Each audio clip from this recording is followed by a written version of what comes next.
Really quite something in the fact that no one seems to want to win the title. Milan, of course, dropping points. Inter beaten at home against Sassuolo. Juventus could only manage a 1-1 draw against Torino on Friday. And Atalanta losing away against Fiorentina. So this all set things up beautifully for Napoli on Monday to go to Cagliari and win. They didn't. They could only manage a 1-1 draw.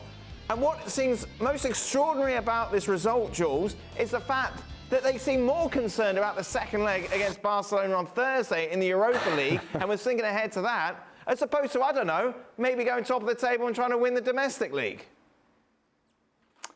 Yeah, it's quite incredible. We were texting with our producer Pete before the game and at the start saying, what is going on? What is Spalletti doing? Why are you playing, not your reserve team, but certainly a lot of your key players were on the bench, starting with Osimhen, for example, or Fabian Ruiz.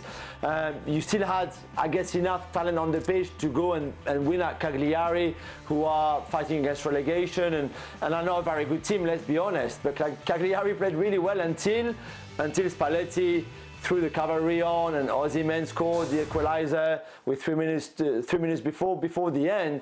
And again, it's a bit the same story as with Aubameyang. We will not know until the end of the season if those 2 points drop tonight have a big impact on the title race. If Napoli come short of winning the Serie A title, short of 1 point or 2 points, we're going to say, oh yeah, remember that game in Cagliari on a Monday night where they should really have put their strongest team and then think about the Barcelona second leg. I can understand why the biggest game is the Barca one, not the Cagliari one in the same week. However, you're in a very strong position, as you said, Dan, to go top of the table, to put pressure on the two Milan teams.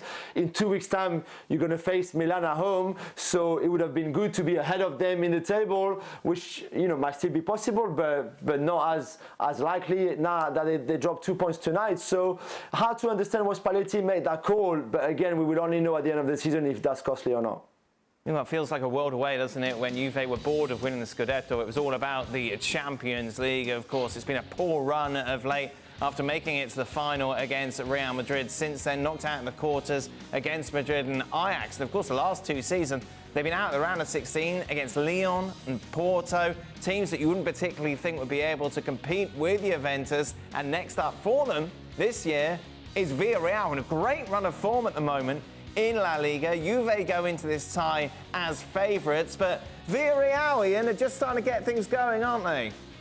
Yeah, they've got 10 points out of the last 12. Danjuma, who they bought from Bournemouth, was playing in the Championship in England last year. He's been among the goals. He got a hat-trick against Granada. Okay, a couple of them were penalties. But, ask Arsenal and Manchester United about Villarreal. They're coached by Unai Emery, and they're a tough nut to crack. So this is a dangerous tie for Juventus. And just listen to the list of people who are missing for Juventus. Dybala is out. He's injured. Rabiot is out. We think Chiellini and Bonucci will be out. Chiesa was already missing from the team. So there are 1 or 2 others as well. I think there's a doubt about Pellegrini, the left back. So they're going to have to make do and mend it a little bit. I think they take the draw from that first leg and then try to get the job done in Turin. Again, Jules, another really tricky one to call.